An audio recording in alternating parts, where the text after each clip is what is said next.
let's go ahead and get started. Ms. Bernhardt, could you begin the Finance Committee, please?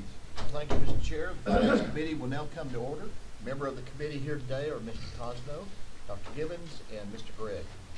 Our first item, 15-189, is the approval of the minutes of Finance Committee held May the 14th, 2015. Are there any additions or corrections?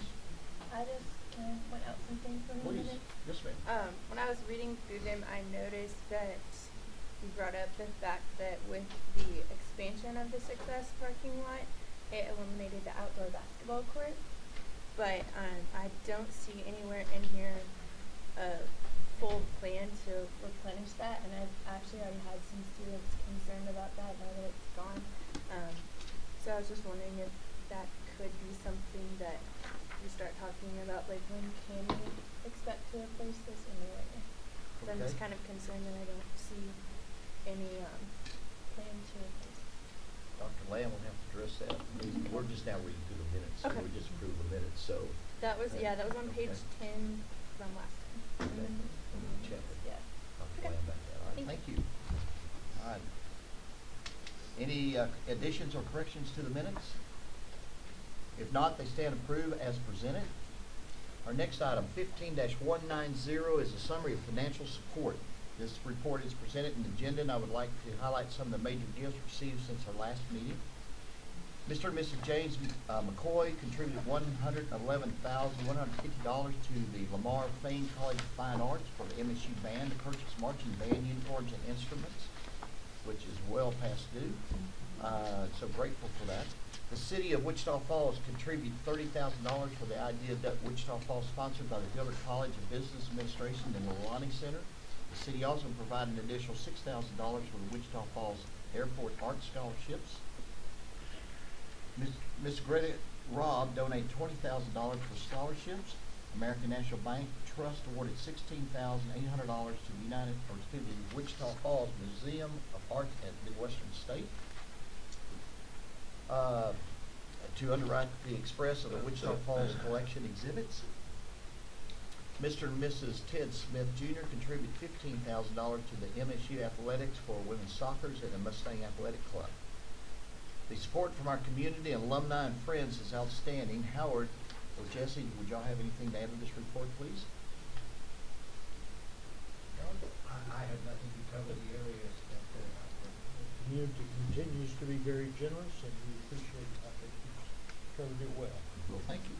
The yes, community and alumni and all are very, very great for our university. All right, a list of names and addresses of the donors is in your folder, and we ask Regents to write thank you notes to those assigned to you and any others you would like to include. The blank notes are in your center of the table. These items are presented as information only, and no action is required. Item 15-191, report on the Texas Public Investment Act changes. The Texas statute requires that the board receives a report following each legislative sessions of any changes made to the Texas Public Fund Investment Act. The agenda indicates that no changes were made that affect higher education. Dr. Foley, would you like to add anything to this, please? Yes, as Mr. Bernhardt mentioned, the Texas Public Funds Investment Act, we are required to report to you after every session whether there are any changes. There were no changes to the act. So,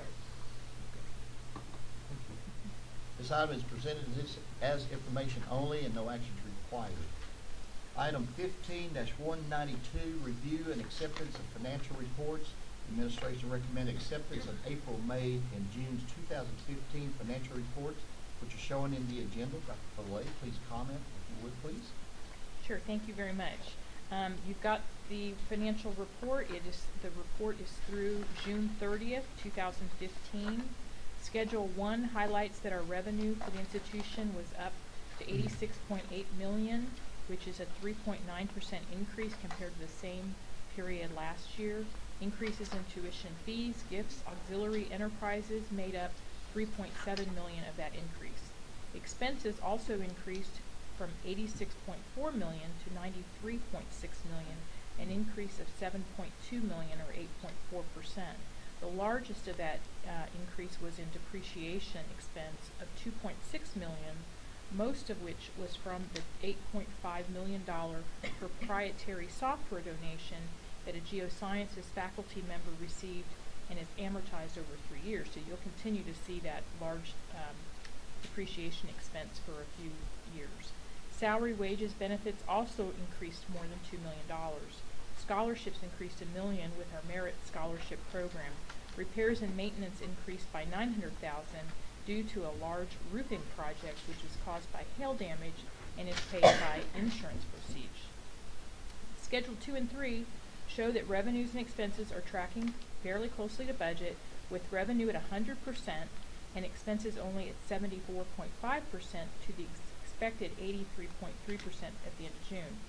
Schedule 3 shows that the institution did not meet its tuition and fee revenue goals for the fall, which we've talked about, was about $80,000 short because of the enrollment didn't meet budget. However, spring enrollment rebounded and we are over budget during that period by more than $370,000.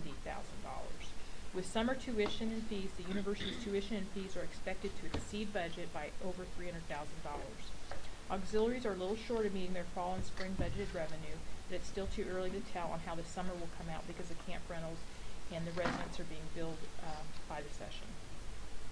Lastly, on Schedule 4, the ending balances of working capital funds shows that even with the $2.4 million that we committed to this year's budget, the university will still retain $5.8 million in working capital funds. We anticipate that the ending balance on capital funds will be greater because normally not all budgeted funds are spent. Departments don't spend all the way down to zero. They usually leave a little bit on the table.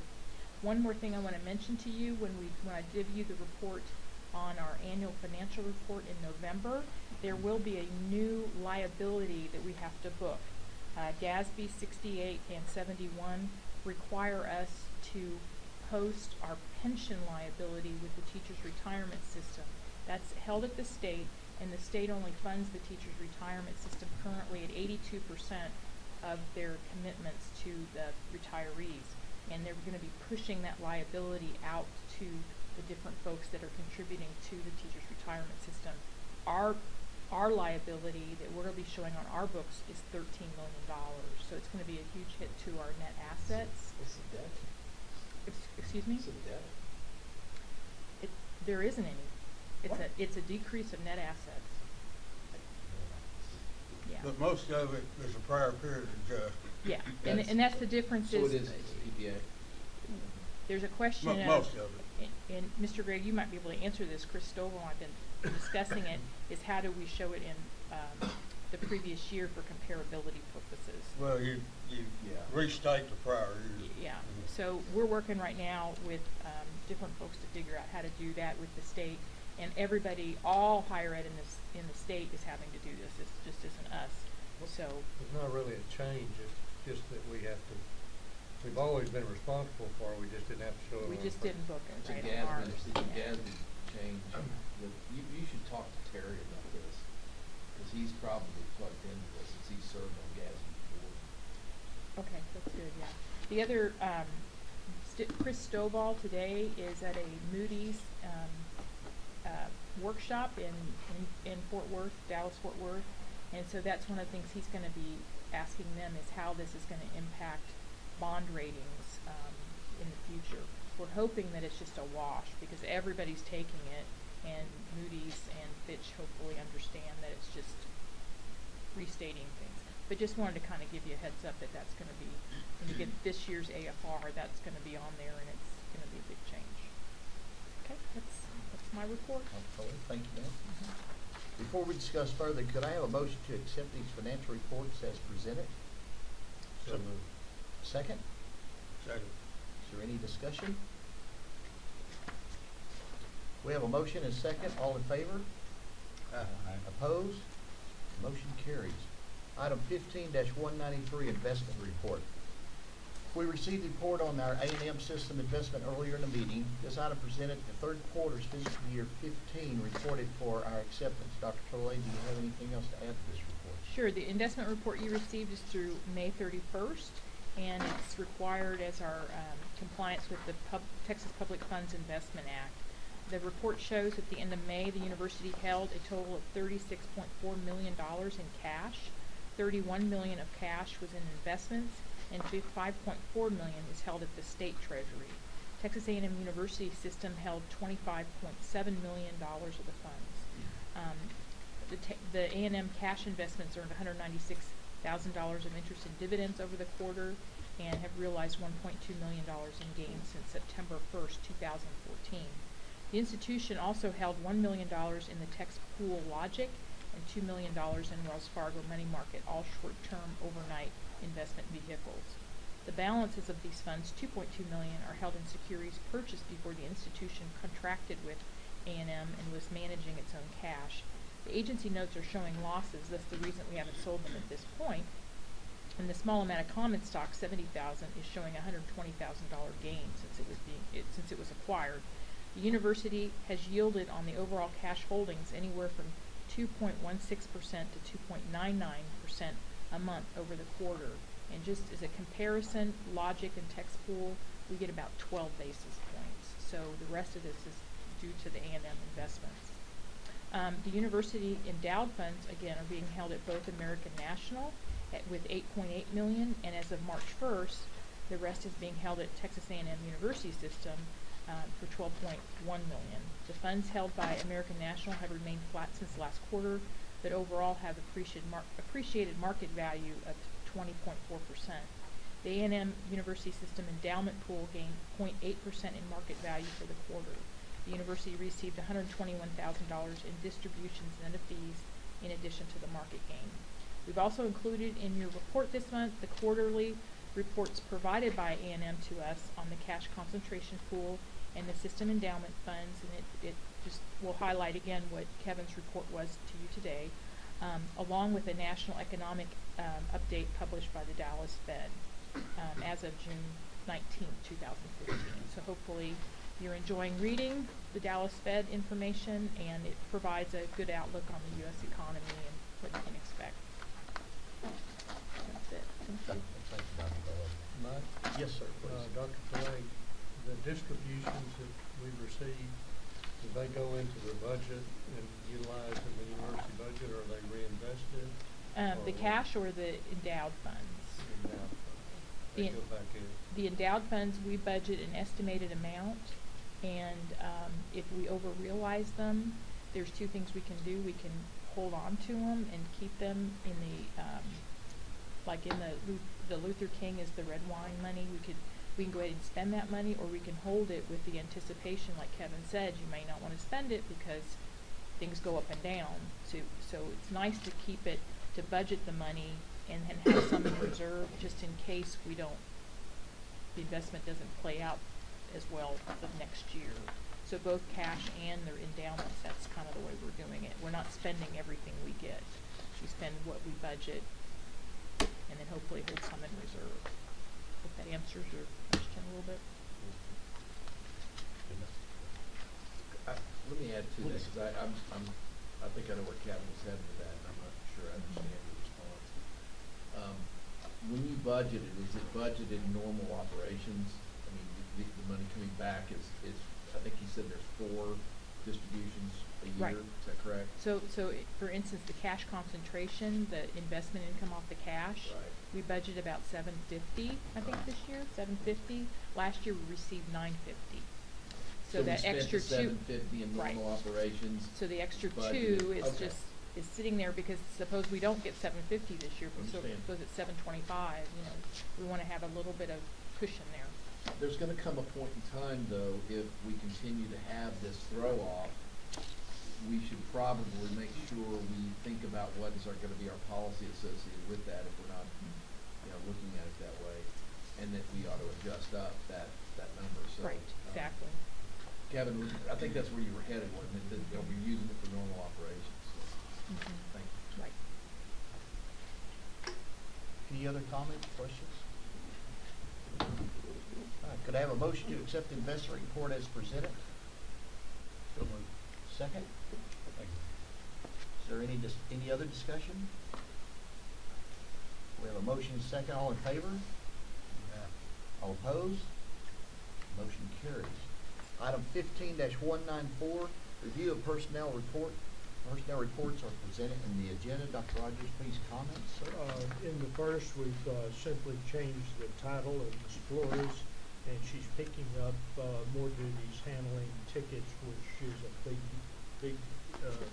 duty, big issue, as well as rentals, facilities, and other areas. So that's just a title change. We had 4 staff positions that remained open for a while during the year, and as we discussed yesterday, the bar column on the right is for the current year. So we saved $88,000 this year, but as we fill those positions, and I think we have filled them all, it will cost us a total of $18,624. That is budgeted in the budget that we're going to present to you. As far as the assistant football coach, we did not want to lose that young man who's being recruited by another school. We gave him a mid-year adjustment, and the total adjustment for next year will be $2,500, but it puts his salary in line with what he does with our football program. So we don't frequently do that, but he's really worth doing it for. When the Accrediting Board of Engineering and Technology, which is just called ABET now, came and reaccredited our program, one of their recommendations, and really that means you do it, was to hire a laboratory technician to assist our students in their senior projects, and we have done that, and you see that in that under laboratory technician engineering, career management services. Maryland help me. They just restructured. They restructured. Oh, that's their right. office. They restructured their office and saved funds by doing so. Okay. The savings this year is $65,000, $32,000 that it will total as a result of filling positions, so forth, is in the budget again that we're going to present this in just a moment. Dr. Rogers? I think our change has really been very modest. Thanks, sir. Could I have a motion to approve these personnel change as presented? A second? Second. Is there any other discussion? We have a motion and a second. All in favor? All opposed? Motion carries. Item 15-195, the university signature authorization. Each year, the board is asked to approve the individual authorization to sign on university bank accounts, purchase and sell investment instruments, perform normal banking transactions, and sign appropriate personnel retirement documents. Specification recommends that including in your board agenda includes our new president. Could I have a motion to as presented? So moved. A second? Second. Is there any discussion? We have a motion and second. All in favor? Opposed? Motion carries. Our item 15-196, approval of asset holding accounts, investment vehicles, brokers/dealers. The administration recommends approval of the firms listed in the agenda. Could I have a motion to authorize these firms as presented? So moved. A second? All right, thank you. Is there any discussion? We have a motion and a second. All in favor? Opposed? Motion carries. Item 15-197, operation budget. The administration recommends approval of a $103,352,620 operating budget for the 2015-2016 financial year. Copy of the budget highlighted is included in the agenda. Before I have a recommendation and presentation by Dr. Rogers, Dr. Foley, could I have a motion approving the budget and presented as presented, brother? So moved. A second? Dr. Rogers? I will be brief because Dr. Foley, I think, has an overview of this budget. I do have a couple of comments, if I might. And first of all, I'd like to thank the board and the board chair for suggesting the budget workshop that we had earlier this year. It pushed us to get everything in line and together. This budget looks very much like our discussions in the budget that we presented to you when we had the budget workshop. So, and I will also tell you that I am very proud of this budget. let me sort of begin at the ending, and that is that last year we put, with your approval, $2.2 million worth of undesignated one-year funds in the budget for investment reasons and various other reasons that could not carry on. We started the year by having to get that out of the budget in our planning. We did so, and there's no such money, correct, in this budget. So we went from 2.2 million to no funds like that. Other the funds are continuing. I'm very proud of that. That leaves it, I think, in good shape. As you've heard earlier today, we based this budget on an enrollment of only 5,875 students. We'll see how that works out. That's virtually a flat enrollment. However, we still had a good, basically good session with the legislature, and we received funding. The formulas went up. They dropped a program that took 5% out of our tuition that we got to keep, and other areas like that gave us some additional cash, I'd say, or additional funds, operating funds to work with.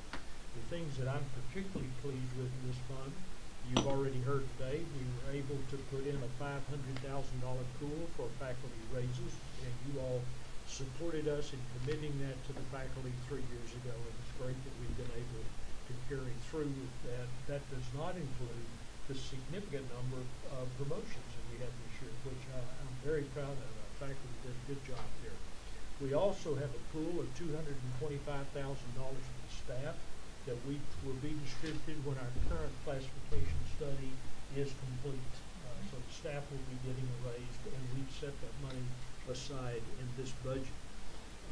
We added 6.5 faculty members. 5 of those were the lecturers that Dr. Stewart reported on. I think that's an excellent move. We did add 1 full-time tenure track faculty member in the field of computer science, because we have a great problem there. We can't accommodate the graduate students who are coming into that program, and we do want to accommodate them. Which reminds me of the relatively poor answer that I gave Linwood when he asked how many students it would take to generate about $2 million a year, which we normally go up. I forgot, and of all people who should not forget, it just depends on what the students are taking and the level that they're taking it. If those students were if that a student's in computer science, we'd get 17 times as much for a credit hour as we would if they were taking the freshman English course. So it just depends on the distribution of those students. And the way it normally shakes out, 50 or so students taking junior, senior, graduate courses will bring us up to that level. Sorry I wasn't better prepared for that. There's a good question. I wanted to straighten it out this time. We also added we moved a half-time excellent biology faculty member to full-time. And we definitely need to do that. That field is growing significantly, and I'm very proud of that. I'm also very proud of the fact this budget contains $995,000 more in scholarships for our students. Something that's happening all over with all businesses and universities. Our fringe benefit cost went up significantly. Our medical benefit alone went up by $525,000 that we had to include in the budget. So that is an issue with everyone. We were not able to do everything we wanted to do, but we put $1.2 million in departmental operations in, so we were able to do some things. We really balanced this budget, and you've heard before, by putting $950,000 from P into debt retirement rather than using tuition money. We were able to do that because HEAP was increased, but it was increased in fiscal year 17. We'll go from 3.4 million to 5 million that year. So we're using 950,000 out of the 3.4 million that we get this year for debt retirement, which is one of the things that he was appropriated to us for. That is really the thing that helped us really balance this budget along with some other, I think, good ideas. So I think really that highlights the budget. It's balanced. It's balanced reasonably. It's balanced conservatively. And I'd be happy to answer any questions about the full lady too. And she has a prepared presentation on sources and uses for this budget. Jesse, what was your first budget? Remember? Okay. It gives me a chance to tell you that I became vice president in 1977. I've been in this boardroom for every board meeting since that time, except I missed one. Okay. That first budget, Debbie, you weren't even here for that one, were you? 10 million, something like 10 that. million. Wow. Yeah. So when Pretty you were cool. in school, it was about 3. I guess No. 500,000. You can spend a lot of money, Let me can't tell you? you, I was teaching chemistry when he was still here. Yeah. You hear what Sandy said? $3. That's exactly what it did. Yeah. And you know, one big jump that the budget did take, and many of you remember that, is when we started reporting pass-through money rather than the money just there for the auxiliaries and academic program at the university. But it is really $100 million budget. It's just seems incredible. Somebody who's been around a long time. Dr. Foley, what did you get us out of this? Okay, great. This will be quick because I think Dr. Rogers has already hit a lot of the high points. We're up to 103 million. We were at 99 million last year, so it's an increase of a little over $3 million, $4 million. The 5875 number, enrollment number. We made significant investments in many places, and we talked about that at our budget workshop. And with the exception of 4 one-time items, this is a balanced budget on revenue that we're bringing in and not using any reserves or one-time items. So the sources of funds, you've seen this slide from last year, but kind of give you the trend. General revenue is our appropriation increase, and you can see that was a nice bump for us. Tuition and fees went up a little bit. If you remember from last meeting, you approved a 2% on new freshmen coming in and designated tuition, and you approved $6 credit hour on the university services fee for the athletic and intramural facilities. So that's the increase, because otherwise the enrollment is flat. So it came strictly from the rate increases in those 2 areas. Auxiliaries bumped up a little bit again because of the overflow. We're budgeting more overflow than we did previous year. Heath took a little knockdown. The pie size did not change. Our slice got smaller because everybody else's enrollment grew and ours hasn't. So we've got a little bit less this year, but again, it's going to rebound next year and we'll be at over 5 million. Other E&G fluctuates just a little bit. It's made up of a lot of little pieces, so rather than go into that, it's just a little fluctuation. Restricted has kind of dropped off, and that's because in previous years we're using those one-time sources to balance the budget, and now we're not. So we don't require as much in that area. And then this is just a pie chart to show you how it breaks out as different types of funds as far as 100% of the budget. And we did include in smaller font last year, just so you can see there hasn't been a great change in the size of the slices for each of the sources. The only real change is in the auxiliaries has gone up just a little bit as a percent, and the business services has gone up 1%. The uses of funds, faculty salaries, again, we had a 3-year program, and you can see the 3 years stepped up of increases.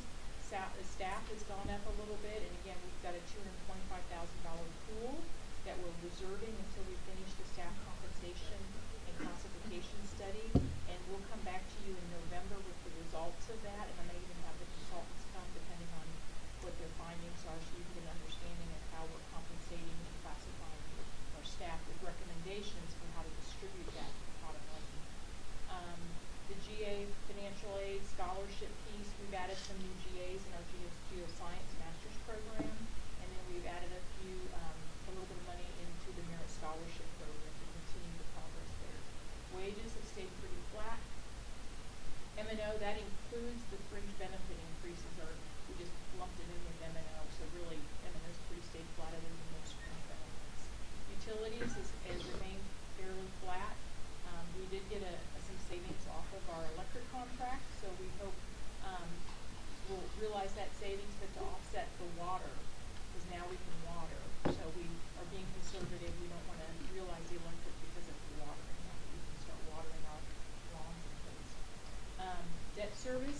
paid off the Diller building 2 years ago, so you see our debt service has gone down. Now, I wanna, again, kind of foreshadow to you, you will see that number jump next year because we'll have the residence hall debt service and we'll have part of the TRB debt service. And in 18, basically that debt service number is probably gonna be twice what it is right now. So you're gonna really see that number jump up in 2 years. Travel's flat. Again, but the pie of how we're spending our money, we are spending over 52% of our sources of our money on salaries and wages and benefit costs, and that's up 1% from last year. Marilyn, how does that compare to other universities and state? It's about the same. I mean, everybody's Is it- spending over half. Yeah, I kind of thought it was. I just want to make sure. And the source of that decrease is over in the M&O and travel. You can see that went down 1%. Can I ask, can you back that slide for just a second? Can I ask another question that's a little bit different? How do we compare when you look at maintenance and operations, kind of the that excluding travel, how do we compare to other universities in that? Because I know when we had conversations in the past, that's come up. And I think you've told me before that I can't remember what travel is, but let's call it 12 to 13% range, somewhere in there is about what others are running, but I just don't remember. Right. I think what's really, if you remember, the size of the pie pieces are going to be relative to the other Right. sizes of the pieces. Right. So like when debt service jumps up, Right. everything else is going to get smaller. So our So to quantify that, maybe this would help. Yeah. Travel is about $1 million, Right. and so regular M&O is 12.7 million, and our fringe benefits are 13.6 million. Right. so we're spending more on fringe benefits than we are on On Operating just and maintenance and operations. Right. Could you, if you guys could do something in the future for me, just because I like numbers, I don't know if you need to do it now, but in the future, think about how, I really do like to understand where we stand against other universities, particularly related to these costs that people Okay. pick at, like maintenance and operations, so that we can really get a good grasp of that Okay. and think We about could that pick a going few forward. of our peers and Yeah, yeah, if you could do that, that'd be awesome. again, at the budget workshop, we went through the long list of things that we wanted to put money towards, and so here's some of the highlights of the things that are really, really great strategic investments for the institution. Faculty and staff pay raises were over $800,000. Benefit costs were over $700,000. Again, there's the 6 faculty positions. There's 3.5 staff positions that I'll talk about in a minute. The graduate assistant scholarship increase was over $200,000. Maintenance agreement, that just keeps going up every year. We can't really affect that at all unless we want to discontinue some of our software packages on campus. Grant writing assistance, we've worked into the budget now. The grant contract that we've had, in the past we were doing that with some one-time, club monies, and now it's in as far as a base part of our budget. The EU passed last go around, so we kind of put that in a lockbox at $700,000 out there to take care of our athletic field facilities and intramural facilities. These are the one-time investments that I talked about. They're one-time things that we are using reserves to fund. So the faculty stipends for the freshman seminar curriculum, once they develop that next year, those stipends don't need to be there anymore, so it's a one-time. The tutoring, we're putting $50,000 more into it. Now that may be one item that we do want to continue in the future. So I'll probably be adding that to the list in 17 of continuing funding for that one. The admissions consulting, right now we have a consultant that's coming in and helping us do the direct marketing, but this will be the last year for that. And after that, we've purchased a software package that should allow us to do that in-house, so we won't need to pay consultants. And then when we changed over from Banner, there were a few accounts that came over in a deficit position, and we've just never gotten around to cleaning them up. So to having a nice clean budget, we also want to have all those negatives gone too. So that was a little bit of a cleanup that we want to take care of. The total was a little over 300,000 of one. Marilyn, before you move on, I wanted to ask this question. Betty, the grant writing, I got to ask this before. I mean, are we covering our costs now on that? I mean, I know you've reported on some grants we've won. I mean, so essentially we're pretty much covering our costs as we go forward. Well, we hope to, Soon. as the grants come in. Right. Is that also typical, that we would have a grant, that I assume, is it a grant writer or a So consultant? normally universities of moderate to large size has a whole grant office. And they're usually, it can vary from the number of people depending on how many grants. But the goal is for us to start reaching external to the community to bring more money into campus. And the one grant that we've received so far was grants to give scholarships to students who are being seen Midwestern to attend school. So we are really getting the majority of that money from that grant, but it is very common for universities to have grant offices with 3 to 4 people minimum in there. So we're kind of outsourcing. So we get, How much was that, then? it's 96,000 a year, and one grant writer now costs 120. I mean, the, Scott, Oh, 660,000. it's just. So we covered, Yeah, we covered it. We've covered a few. Yeah, no, that's fine. Yeah. Okay, that was my question, is I just wanted to make sure that, Yeah. yeah.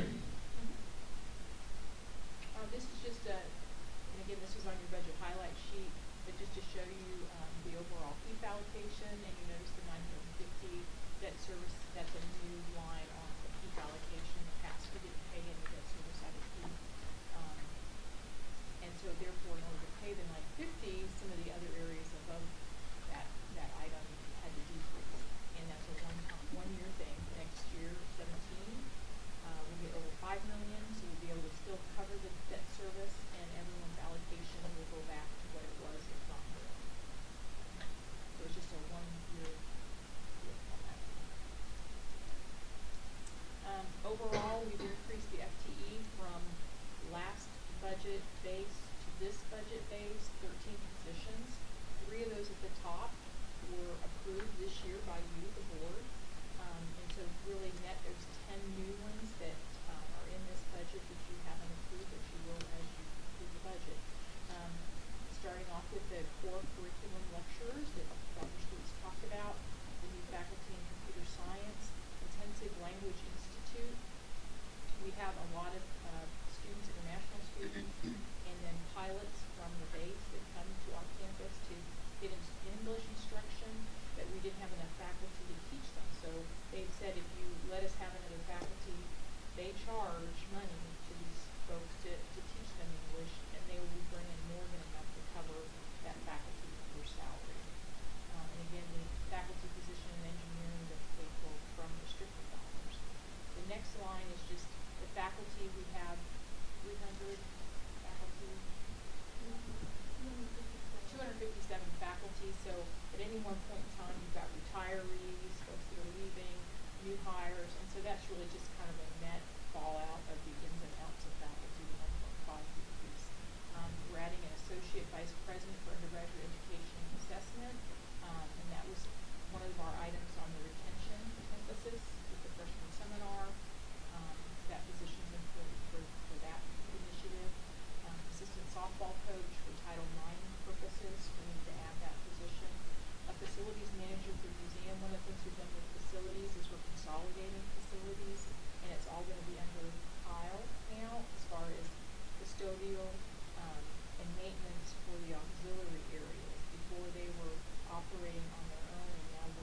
budget workshop, you asked about our reserves. So here's a high-level view of the reserves.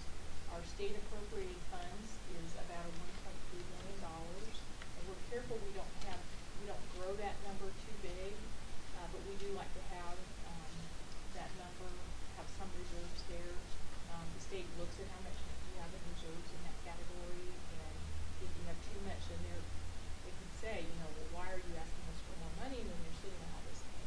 So we don't want to have too much in that fund.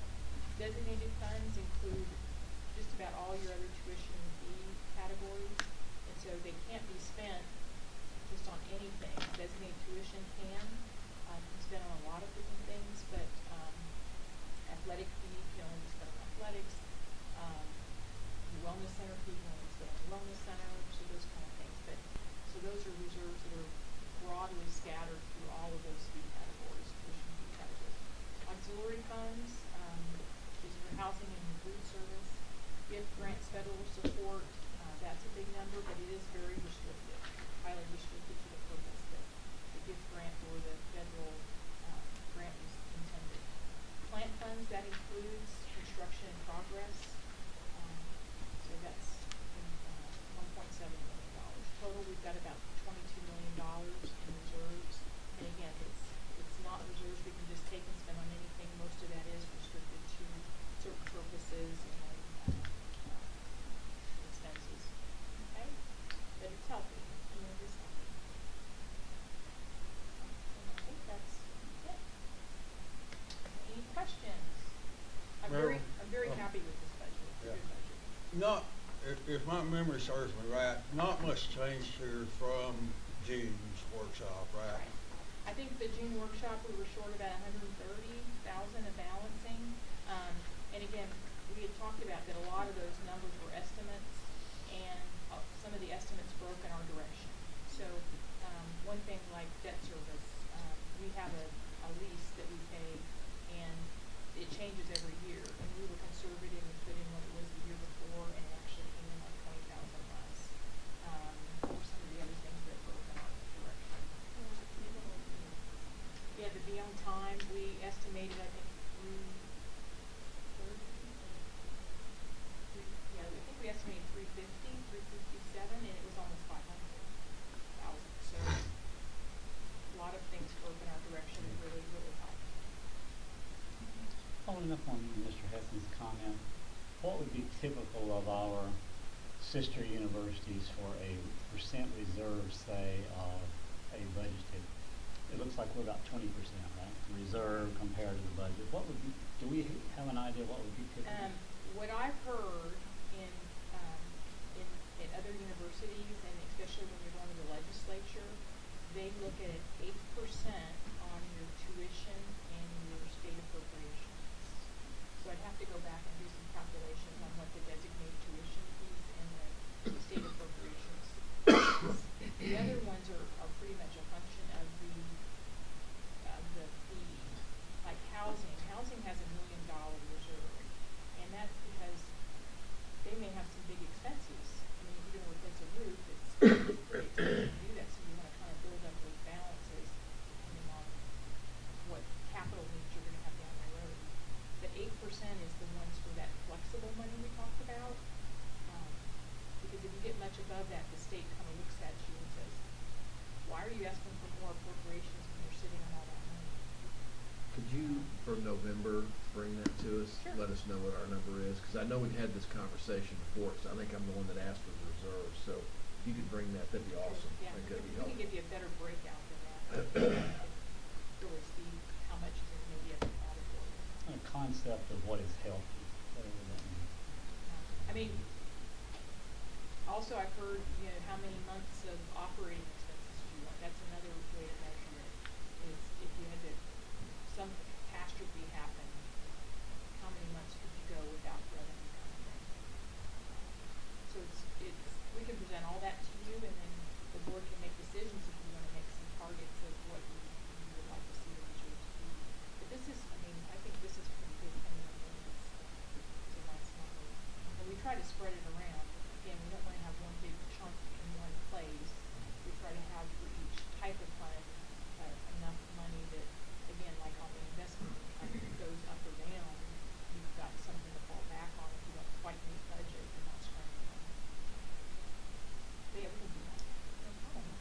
I was pleased to see the increase in scholarship money. I was just curious if you know how our total scholarship money that we offer students compares to other universities. How's your lamb on that one?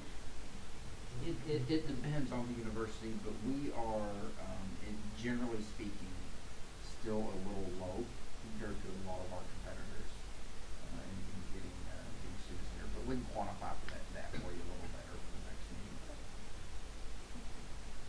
Just to qualify the number, we have over $20 million of the 103 that's scholarships.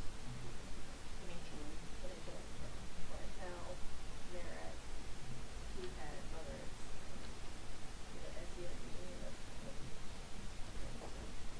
it's very healthy. And then we also have exemption and waivers, so if you're in certain categories, basal, for instance, is a waiver, that we just waive the tuition fee, we never get it to begin with, so that you have your type of financial aid. Megan, I think you're probably just referring to the institutional scholarship, what we give students with the free. I know fringe benefits are a big part of the budget that seems to be growing without any capability of controlling it very much. Can you tell me briefly what fringe benefits we offer and how those compare maybe to other universities? I mean, are we just meeting competition with fringe benefits, or are we better or worse or whatever? We're pretty much all the state institutions offer the same, unless you're in the A&M or UT system. A&M and UT have their own health plans, but they have the same retirement plans. The ORP, the optional retirement, which is kind of like a 401k, it's a matching program, or teacher retirement system.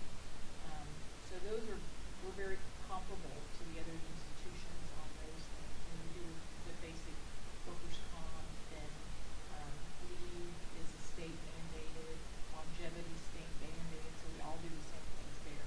I would think the exception is the ability to use the recreation center, which we do for free. Some institutions charge the same thing that the students are paying. The other is for tuition discounting. Some places don't give you any kind of a discount or dependent discount. We do give an employee benefit there that we will reimburse depending on the grade the employee. We also give a benefit for the dependents of the employee of giving them the designated tuition, waiving the designated tuition. And again, some places don't give anything. So those are the two I think that we do that other places may or may not do. Again, we can go to our peers and give you some comparison, but everything else is pretty comparable. It's kind of, we're a state institution and we all kind of do the same. Well, and actually, there's a lot of discussion about this at the legislature. We don't have a lot of choices on our insurance coverage. I mean, it's mandated for us. It's given for us. So we can't go out and try to negotiate for a different rate or different choices for our employees. The state tells us what we have to do. And there was a lot of discussion during the legislative session on how they might change it. But so we they say this is how much the premium's going to be. We have to pay it. I mean, we have to do the match or whatever. And A&M and UT work real hard within their system. They have a benefit person at the system level that's negotiating all those insurance policies, and they work with different companies to fit it out, to figure out what things do they want to drop, how do we want to work the premiums, do they work it. I mean, I'm assuming the state's doing the same thing on a daily basis, but we have to find that out. So are all the universities, so to follow on to Kevin's question, I mean, are we tied into the rest of the state, or is it just a pool amongst the non-UT A&M universities? No, we're tied into the state. To the whole Only state. A&M and UT system have the ability to. So like Tech and North Texas and U of H, they're all with us. ERS. Okay. Same like the comptroller's office, Right. the state auditor's Right. office. Everybody's, it's all under the state umbrella. Right. Got All it, that's okay. it, all the Now, we do, the state agencies, like state auditors, they're in ERS retirement, we're in teachers' retirement, so we're in the school districts and the rest of higher education is on teachers' retirement. So there's a little bit of difference on the state. Is that right, retirement is for all employees and faculty, or No, just the faculty? faculty have a when you come to the institution, you have a choice if you're at a certain level of being in the ORP or the TRS. So most faculty go with ORP because it's portable. TRS is not portable. You take your money out of TRS, you only get your money. You don't get any of the match. And it's a defined benefit. So you get 2.3% for every year of service, and they'll take the highest 5 years to average, and then you get 2.3% for every year of service. And so when you hit the rule, now you made some changes, people get so rich in the program. When you hit the rule of 80, your age plus years of service, then you get that annuity for the rest of your life. And so that, a lot of the lower level folks, our facilities folks, secretaries, those kind of things are part of TRS. And they don't have a choice to move to ORP. The higher level folks have a choice if you want to be in TRS or ORP. ORP is a 6%, 6.8% match. So the employee puts in 6%, and we match it 6.8% in whatever their targeted investment account is. And they get to keep that. They can walk away with it, but they leave the institution after doing more investment. Yeah, once they go. Marilyn, speaking of retirement, we might go back to the fund balance slide for a minute because that GASB 68 hit is going to change that significantly. Where? That's a good question. Chris and I are talking about that. Where do you look at? How do you split it up? Where's the debit go? You Marilyn, take, they're having trouble hearing Okay. you on the web, so if you can just speak up. so where do you put the 13 million? Do you do it proportionally to the payroll that's on TRS?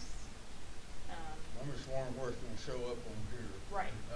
Because these are your different fund groups. So, some of it could be against the state appropriated, some of it could be in each of the different designated groups. Auxiliary would take their portion. So that's the question is where do we make it hit? I don't think plant funds will take any of it. No, probably the first three would be my guess,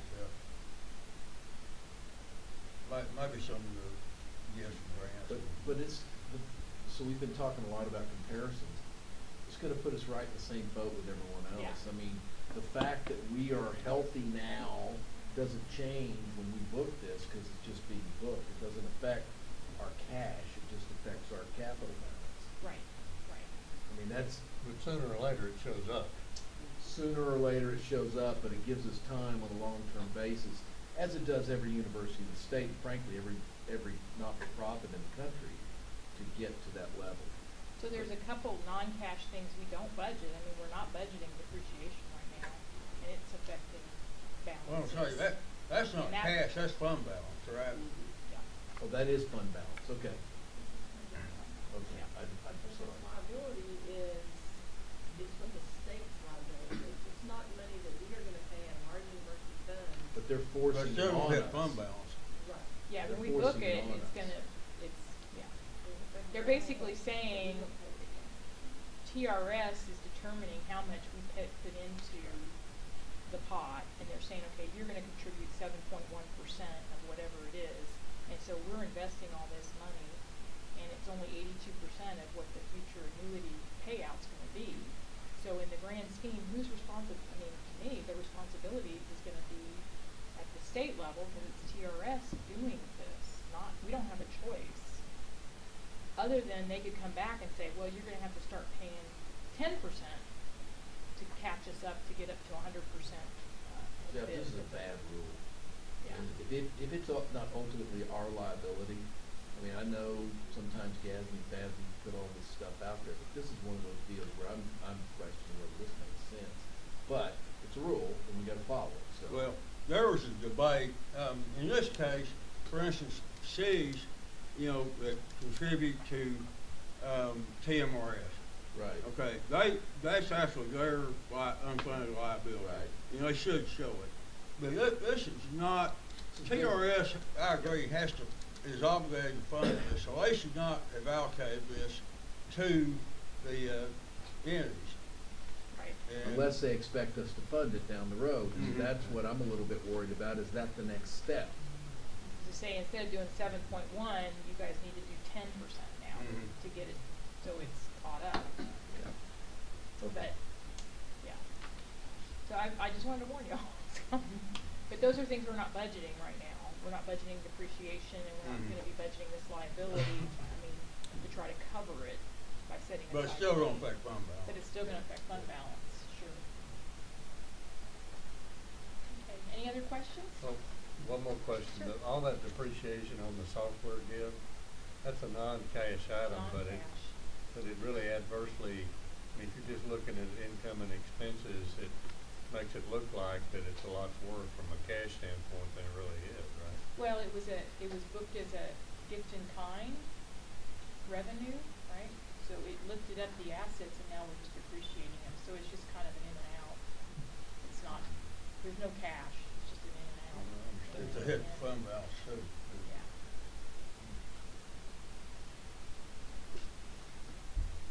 Anything else? Okay.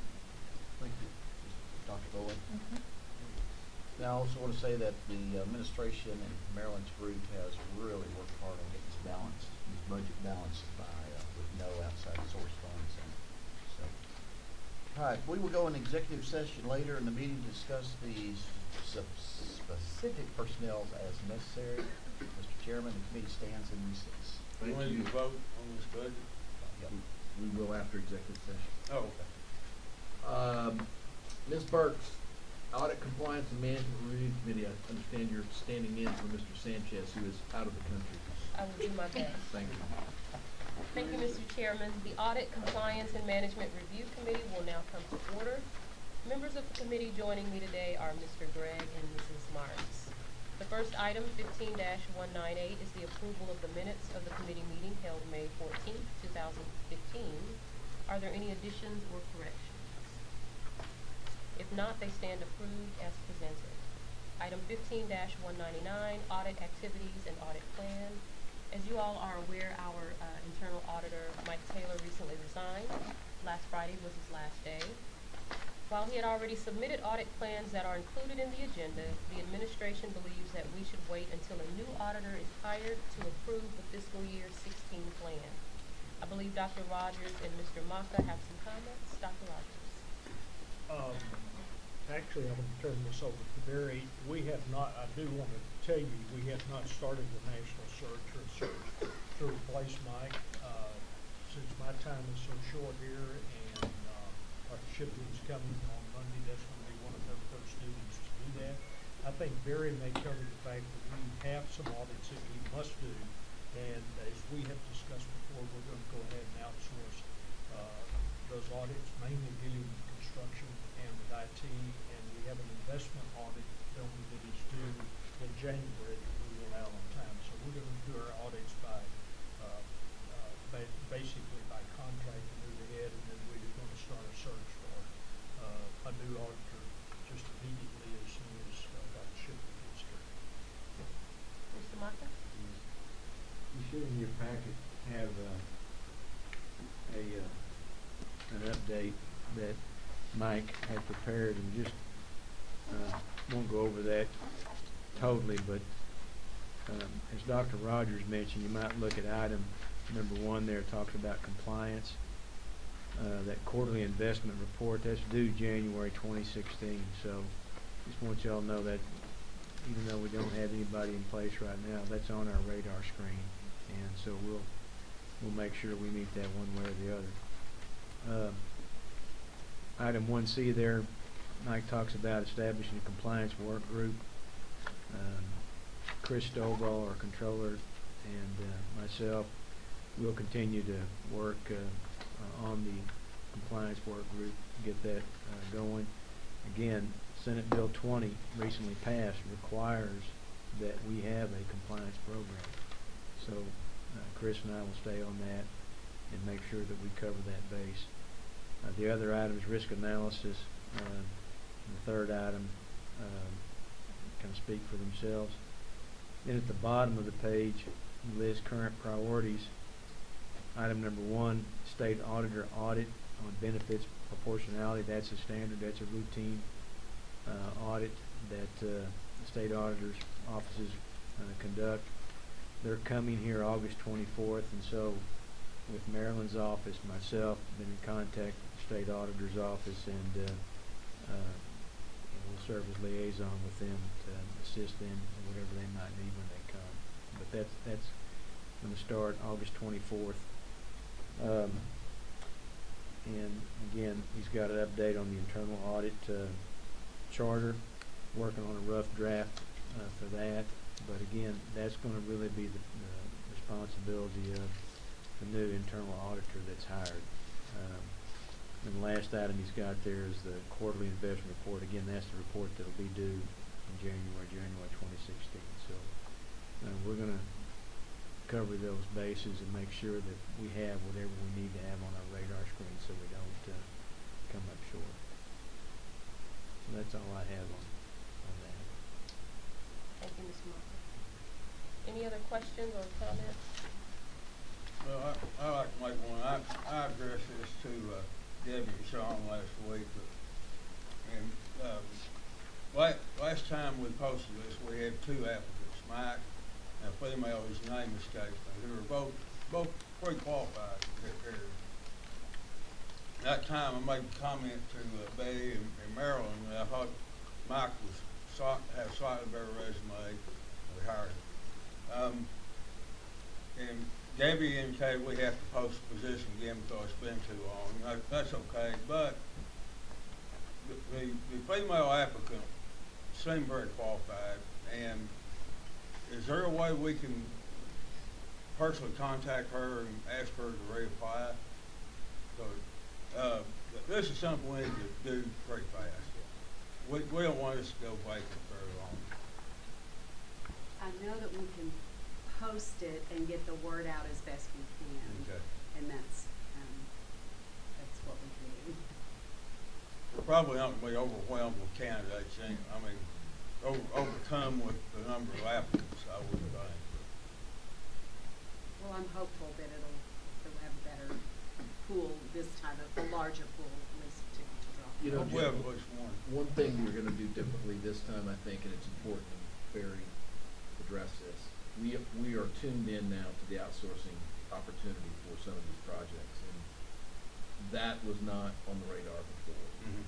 And so one thing that Mike did do for us is he really plugged us into the idea of outsourcing some of this. So the things that are imminently necessary, like this investment report, this construction update, and the IT audit. But the IT audit, if you remember from last meeting, we were going to probably outsource that anyway. So I think we're in pretty good shape as far as the things that are immediate, the things that we need to do right this second. I don't disagree with you that this is something we don't want to stand vacant very long, but in fairness to Dr. Shipley, I think we need to let her get here. Let's get her behind this thing, and let's press on from there. I point out too that I think that we'll have a new salary for that position, so that may attract additional candidates. Oh, yeah. Any other questions or comments? Well, our committee looks forward to working with Dr. Shipley to hire someone for this position very soon. Mr. Chairman, that concludes the business to come before this committee today. Thank you so much. The Committee of the Whole, the Academic and Student Affairs Committee, and the Finance Committee will now reconvene. The Board of Regents will go into executive session to discuss items 15172, real property, 15188, tenure, and 15197, pardon me? Yep, no, that's right, and 15197, budget approval for fiscal 2016, allowed by Texas Government Code Section 551.072 and .074. For the record, the date is August 6th, and the time is? 4:22. Thank you. Dr. Red? You ready? Closed session is complete. The only items discussed were the items announced, and no votes were taken. We are now back in open session. We'll return to the Academic and Student Affairs Committee. Dr. Gibbons? Thank you, Mr. Chairman. We return to item 15-188, tenure. Is there a motion concerning this item? Yes, Mr. Chairman, I move approval of granting tenure to the following faculty: Margaret Brown Marsden, PhD in Biological Sciences, and Raj Desai, DIT in Industrial Technology. Is there a second? Second. Is there any discussion? All in favor? Aye. Opposed? Motion carries. And that concludes the business of the Academic and Student Affairs Committee. Thank you, Dr. Gibbons. Is there any other additional action forthcoming from the executive session? Nope. Nope. There isn't, because we didn't have anything. But we have to vote on the budget. Oh, correct. We'll now return to the Finance Committee. Mr. Bernhardt. Thank you, Mr. Chair. The operating budget. My mistake. Apologies to the Chair of the Finance Committee. Not a problem, my friend. Operating budget for financial year 2015. We have a motion and a second to approve the budget as presented. Is there any additional discussion? All in favor? Opposed? Motion carries. This concludes the business of the financial committee, Mr. And Chair. now, is there any additional action forthcoming from the executive session? If not, that concludes our meeting today, and I want to thank you for your participation. Our meeting will resume tomorrow at 9 a.m. I will not be here tomorrow. Mr. Bernhardt will chair the meeting in my absence. All right. Step up. Jesse, I want to thank you for your time here. I know I did earlier, but I'm not going to be here tomorrow. And I tell you, I personally have had a relationship with you since I was a freshman in college, and I really do thank you for your commitment to this university. I appreciate that. I'll have some words tomorrow. You all know. Well, I'll miss them. I'll see if I can't go online. Okay. Yeah. Okay, we are adjourned.